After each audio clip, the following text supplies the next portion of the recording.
safari guide for today. How's everybody feeling this afternoon? Pretty solid, that's amazing. Just a couple of reminders before we do head all the way out onto the reserve. I do want to ask that you remain seated for the entire duration of the safari and keep those hands, arms, feet, and legs inside the truck at all times. It can get pretty bumpy out here on the reserve, so I do ask that you keep a tight grip on your personal items and a tight watch on your children. Now the first area of the reserve we're headed into is the Little Aturi Forest. The animals in Aturi are known for their shy and reclusive nature, as well as their incredible camouflage that they use for their survival.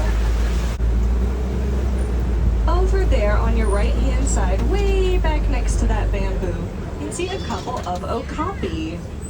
Okapi are going to be those dark brown antelope with those beautiful black and white striped legs. Those black and white striped legs might remind you of a zebra, but they're actually not related at all. Okapi are, however, the only known living relative of the giraffe. We know this because of the shape of their skulls and their long prehensile tongues. Prehensile just means that it's able to wrap and grip. Think of something like a monkey's tail being able to support their body weight. And okapi's prehensile tongues to wrap around branches and strip leaves off here in the forest. Now over on our left, you can see a black rhino stand over there next to that wall. The black rhino is actually the smaller of the species of rhino out here on the reserve and the smallest rhino native to Africa. They are a solitary and territorial forest dweller. Now the rhino has a pointed and prehensile upper lip. And just like the okapi, they'll use that prehensile upper lip to wrap around branches and pull the leaves off.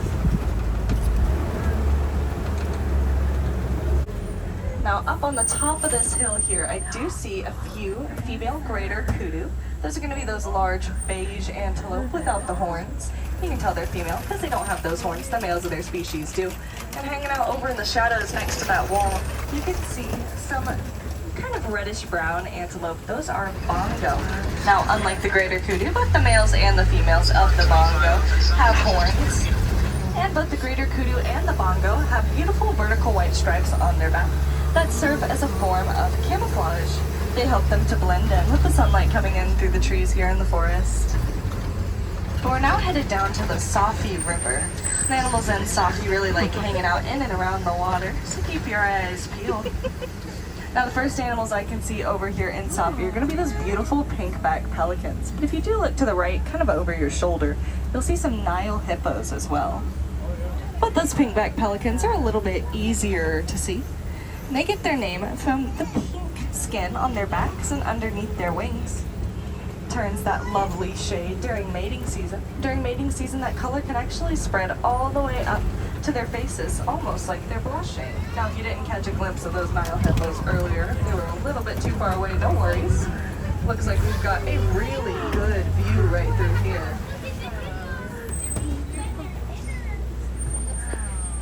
Now you'll notice that these hippos on some lettuce. They are herbivores. They only like to eat plants if they can help it.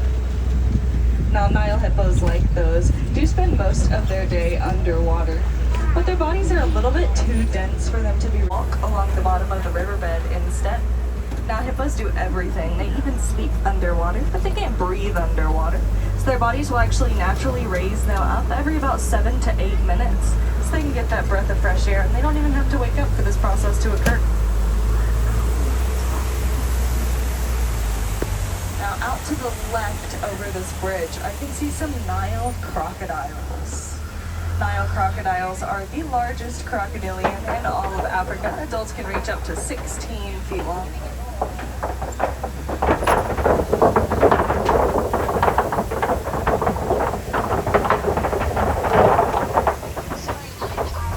Not many people are familiar with crocodiles because of their powerful bite, but that's not the only thing they're capable of.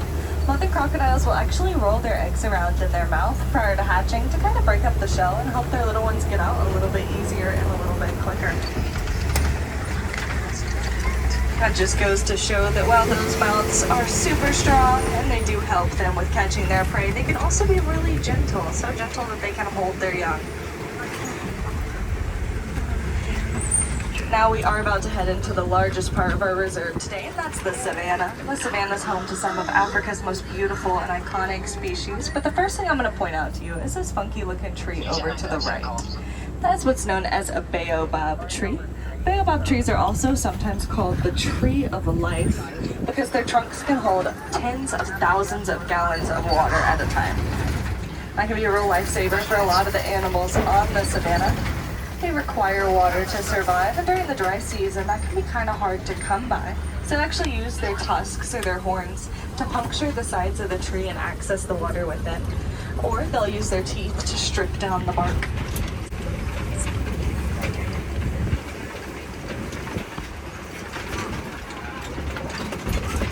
Now the first animal I can see out here on the savanna is going to be the Ankole cattle. Those are those large brown and white cows with the humongous horns. The Ankole cattle are actually the only domesticated animal on the savanna. They were once raised for those large horns as a symbol of wealth. Now despite the size of those horns, each one being about 3 to 4 feet in length, they aren't very heavy. Each one only weighs a little bit because they are mostly hollow, containing only a honeycomb network of veins. Now out to the left you can see some of my very favorite animals out here on the savanna. These are the African painted dogs.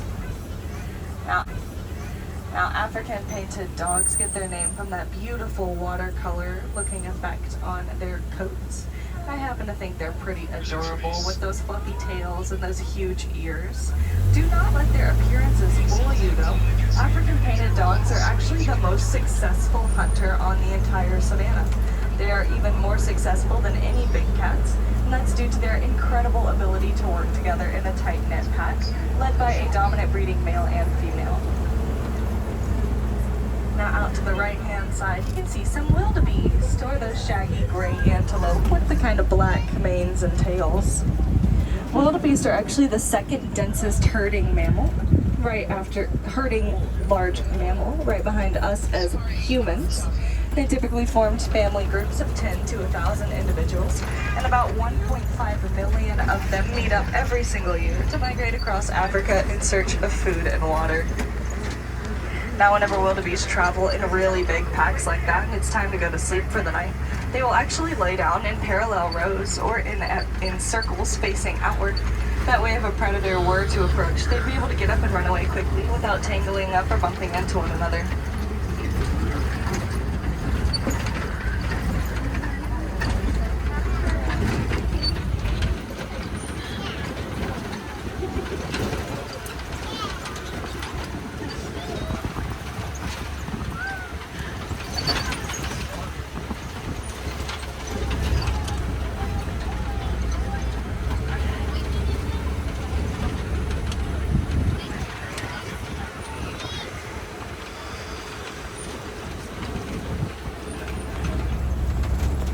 Over on the right-hand side, you can get another look at one of those wildebeest. But you can also see a giraffe. Looks like we've got quite a few giraffe over in this area, and that does make it a small tower we are seeing. Now, giraffes are the tallest animal on the savanna. Adults can reach 18 to 20 feet tall, but the babies are pretty big too. An average giraffe is born at about 6 feet tall, which is already taller than I'll ever be. And mother giraffes do give birth standing up, meaning that the first thing their babies experience is a 6-foot drop from mom to earth. The babies don't seem to take it too hard though. They're normally up and running in about an hour.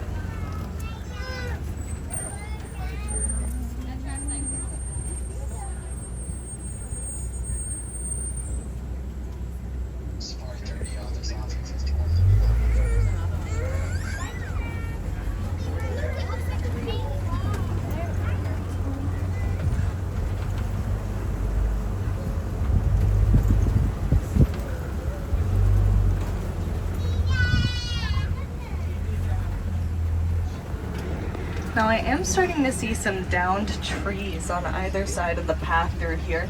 Kind of looks like a really big animal might have been through. We'll have to keep an eye out. Now I do think I have already found the culprit to these downed trees.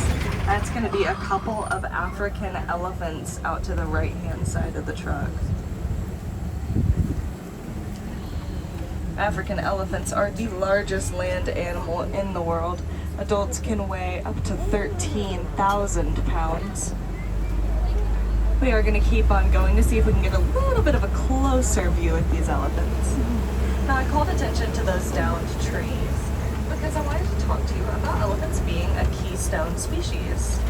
Now, that sounds a little bit fancy, but basically all it means is that elephants change the environment that they are in simply by living in it.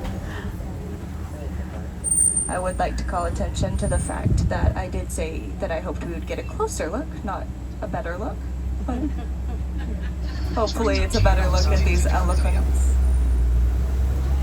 Now, keystone species change their environment just by living in it. And elephants do this by whenever they enter a new environment, they oftentimes knock down trees and create new paths through the underbrush for smaller animals. They also have an incredibly large body mass that they have to support by eating, of course. So they'll also trim down the grass and the underbrush in the area. When elephants do this, they're actually semi-permanently altering the landscape around them. And that's incredibly important. It helps to maintain the proper homeostasis in the environment. Now, there are keystone species all around the world, and they are absolutely integral to helping protect our planet and all of its different ecosystems. But I am starting to see some red clay popping up on either side of the truck through here. Red clay is high in a lot of different vitamins and minerals that elephants need but can't get in their regular diets. So actually use their tusks to scrape the clay out from the wall, like you can see over there on the right, and they will eat it. They will consume this mud, a lot like how you or I would consume a multivitamin. It's not super tasty, but it helps to get the nutrients we need. Now over on the left, I can see another African elephant hanging out over there.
This watering hole, I can see another elephant hanging out just to the left-hand side of that baobab tree there.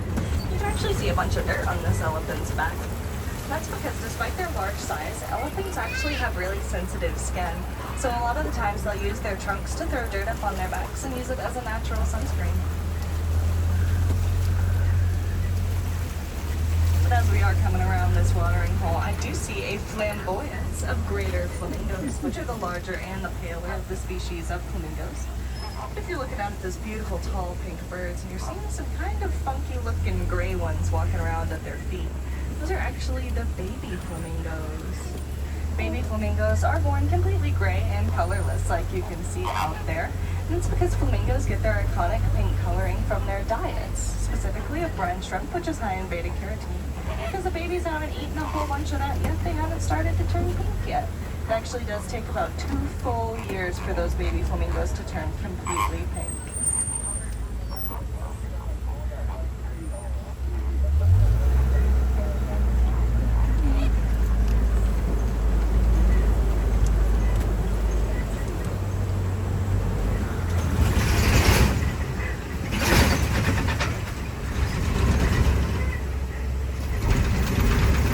the left, you can spot one more African elephant hanging out over there.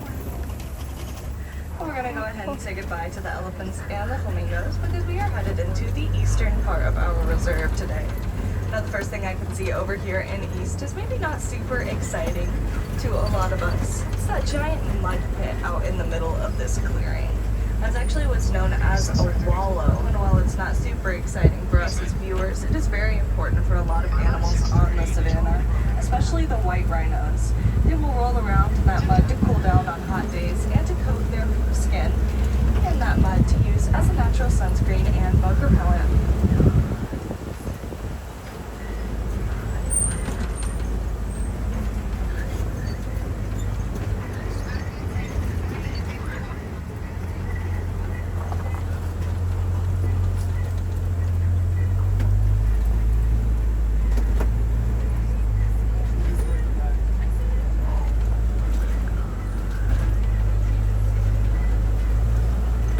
Over to your left in the shadows, kind of next to those trees in the middle, I can see a couple of cheetahs. Cheetahs are the fastest land animal on Earth. They can reach speeds of 60 miles per hour in just under 3 seconds. But they can't maintain those speeds for very long. They can only run at those top speeds of 60 miles per hour for a few hundred yards. Those beautiful long tails that they were swinging around over there, those are actually super helpful to them whenever they're running. They'll use their tails a lot like how we would use a rudder on a boat to help them change direction and maintain their balance at such high speeds. Now we are coming up on some copies that a lot of big cats on the savanna, like the cheetahs, but also lions, like to use to sunbathe and get a really nice view of the savanna. Now over on our left, kind of on the point of those copies, is a male African lion. You can tell this is a male lion because of the mane, or the longer hair around the face and neck.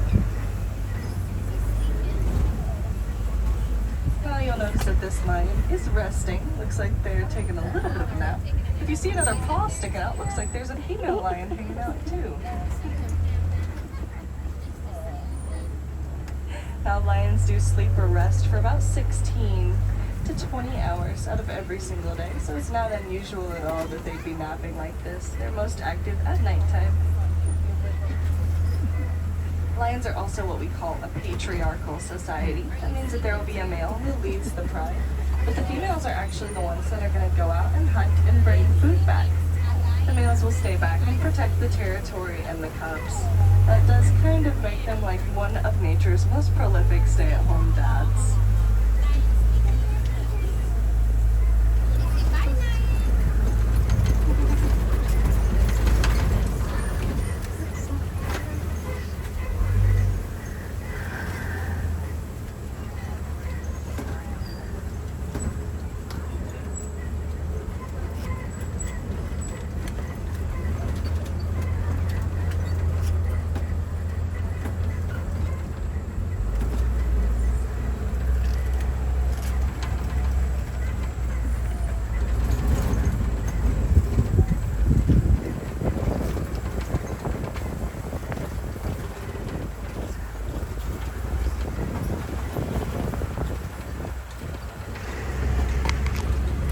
You'll look over to the right side of the truck, just on the right-hand side of that path there. It looks like there is a small clutch of ostrich eggs. Now, ostrich eggs are a lot bigger and a lot sturdier than any eggs you might be familiar with. A single one can weigh up to 3 pounds. It's the equivalent of about 2 dozen chicken eggs, and can withstand the weight of a male ostrich standing directly on top of them. Now, that may not sound super impressive. Male ostriches are still birds after all. But your average male ostrich does weigh about 300 pounds. So that does mean that any person on this truck could stand on top of those eggs and they wouldn't even crack. But as we pass through those gates, we are heading into the final part of our safari today, and this is the Maggie Glen. Now the Maggie Glen is home to one of our warden's posts. Now here at the warden's post, we like to keep some pretty cute little critters. These are some Nigerian dwarf goats.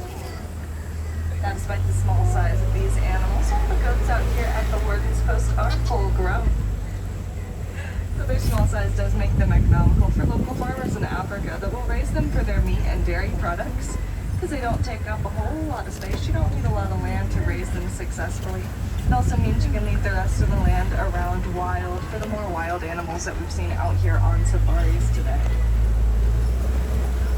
Now, unfortunately, a lot of the animals we've seen on this safari are either endangered or at-risk species. And a lot of the times this is due to habitat loss.